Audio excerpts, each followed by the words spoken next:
Hi guys, I hope you all are doing well. Okay, तो आज के lecture में हम लोग देखेंगे न्यूटन्स लॉ ऑफ मोशन। इस चैप्टर में ये एक बेहद इंपॉर्टेंट चैप्टर है।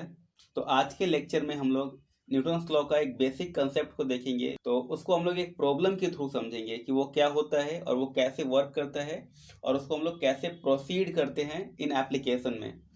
तो बोल रहे हैं एक popular problem in Newton's law. तो ये देख, न्यूटन्स लॉ का इस टाइप का क्वेश्चन बहुत ही पॉपुलर होता है। अब ये क्वेश्चन को समझेंगे कि क्या क्या है और कैसे है। तो M1 M2 दो ब्लॉक है और दोनों ब्लॉक एक स्ट्रिंग के थ्रू अटैच्ड है और वो स्ट्रिंग क्या कर रहा है, तो एक पुली के ऊपर पास कर रहा है। और ध्यान से देखिएगा, पुली क्या है, तो सीलिंग से अटैच्ड है। और यहाँ पे जो पुली है वो फिक्स्ड पुली है और फिक्स्ड पुली करने का मतलब होता है कि पुली रोटेट नहीं कर रहा है। तो आगे क्या बोल रहा है कि find the tension and acceleration of the system. तो इस टाइप के क्वेश्चन में अगर ये ब्लॉक डाउनवर्ड मूव करता है या अपवर्ड मूव करता है तो ब्लॉक का एक्सीलरेशन क्या होगा। और ये दोनों ब्लॉक स्ट्रिंग से ज्वाइंट है तो स्ट्रिंग में टेंशन भी होगा। तो ये मान लेते हैं स्प्रिंग में कोई टेंशन है, तो हमको नहीं पता है क्या है, तो मान लेते हैं कि टी है। ठीक है। अब ध्यान से देने वाली बात यह है कि जब भी कोई क्वेश्चन करेंगे पुली और ब्लॉक सिस्टम का, तो जितना स्ट्रिंग होगा उतना डिफरेंट टेंशन होता है। तो यहाँ पे कितना स्ट्रिंग है, एक ही स्ट्रिंग है जो दोनों ब्लॉक से अटैच्ड है।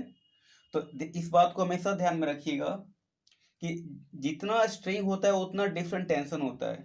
अगर सिस्टम में एक ही स्ट्रिंग होगा तो पूरे स्ट्रिंग में एक ही टेंशन होता है।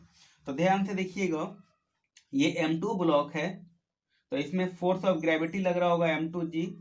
और जब ये फोर्स ऑफ ग्रेविटी इसको M2 ब्लॉक को डाउनवर्ड पुल कर रहा होगा तो इस स्ट्रिंग में टेंशन भी होगा।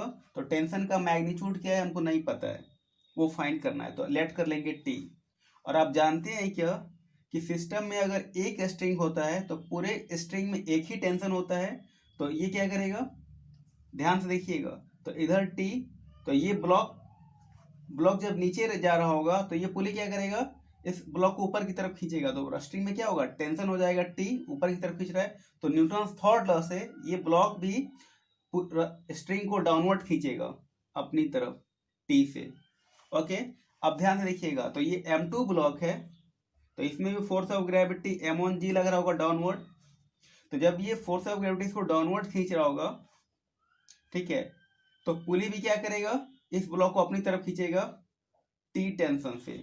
तो जब ये टी टेंशन से अपनी तरफ खींचेगा तो ये ब्लॉक भी क्या करेगा, स्ट्रिंग को अपनी तरफ खींचेगा पुली से टी टेंशन से। तो ध्यान से देखिएगा, एक ही स्ट्रिंग है और हर जगह टेंशन सेम होता है। तो देखिए हर जगह टेंशन टी टी है। तो यही कंसेप्ट होता है। इसको बहुत सारे स्टूडेंट इस पर ध्यान नहीं देते हैं, लेकिन ध्यान देने वाली बात है कि सिस्टम में जितना स्ट्रिंग होता है, दो होगा तो दो डिफरेंट टेंशन होगा। अगर एक ही स्ट्रिंग होगा पूरे सिस्टम में तो हर जगह स्ट्रिंग में सेम टेंशन होगी। तो ओके, क्लियर हो गया। ओके, तो बोल रहा है क्या कि find the tension and acceleration of the system. तो इस सिस्टम में जो स्ट्रिंग में टेंशन है उसको फाइंड करनी है।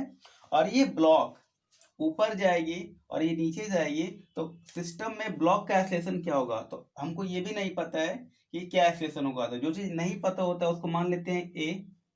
एज्यूम करते हैं क्या कि ये ब्लॉक हेवी है, M2 ब्लॉक का मास 15 kg है, M1 ब्लॉक का मास 10 kg है और acceleration due to gravity 10 metre पर सेकंड स्क्वायर है, ये दिया हुआ है। तो जब ये ब्लॉक डाउनवर्ड जाएगा तो कुछ एक्सेलरेशन से जाएगा, तो वो एक्सेलरेशन फाइंड करना है। तो मान लेते हैं क्या कि M2 का एक्सेलरेशन ए एक्सेलरेशन से डाउनवर्ड जा रहा है और ये M2 ब्लॉक एक ही स्ट्रिंग M2 से, ये M2 ब्लॉक एक ही स्ट्रिंग M1 से अटैच्ड है। तो ध्यान से देखिएगा, क्योंकि दोनों ब्लॉक एक ही स्ट्रिंग से ज्वाइंट है तो जिस एक्सेलरेशन से M2 डाउनवर्ड जाएगा उसी एक्सेलरेशन से M1 अपवर्ड जाएगा, क्योंकि दोनों ब्लॉक सेम स्ट्रिंग से अटैच्ड है। ओके, अब हम लोग क्वेश्चन को करेंगे। M1 ब्लॉक का मास दिया हुआ है 10 kg, M2 का मास दिया हुआ है 15 kg और G की वैल्यू दी हुई है 10 मीटर पर सेकेंड स्क्वायर। ठीक है, तो हमको नहीं पता है ब्लॉक किधर मूव कर रहा है। ठीक है, तो हम क्या करते हैं, लेट कर लेते हैं कि ये ब्लॉक नीचे जा रहा है। ओके, तो ध्यान से देखिएगा, हमको नहीं पता है कि ब्लॉक ऊपर जा रहा है कि नीचे जा रहा है, तो क्या करना पड़ेगा, एक डायरेक्शन में तो लेट करना पड़ेगा कि ये ब्लॉक ऊपर जा रहा है, ये नीचे जा रहा है।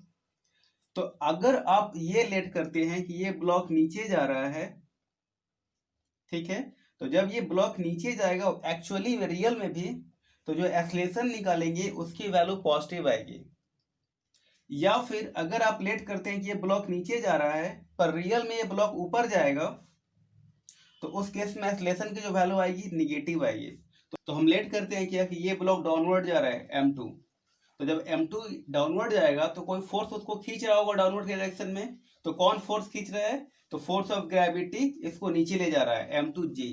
तो मोशन का इक्वेशन लिखते हैं M2G माइनस M2G के अगेंस्ट में कोई फोर्स लग रहा है क्या, तो ये टेंशन का फोर्स लग रहा है, तो minus tension equal to M2 का मास और इनटू एक्सीलरेशन। तो किस एक्सीलरेशन से डाउनवर्ड जा रहा है, तो ए एक्सीलरेशन से लेट करते हैं कि डाउनवर्ड जा रहा है। ये इक्वेशन 1 हो गया। अब इक्वेशन 2 लिखेंगे M1 ब्लॉक के लिए।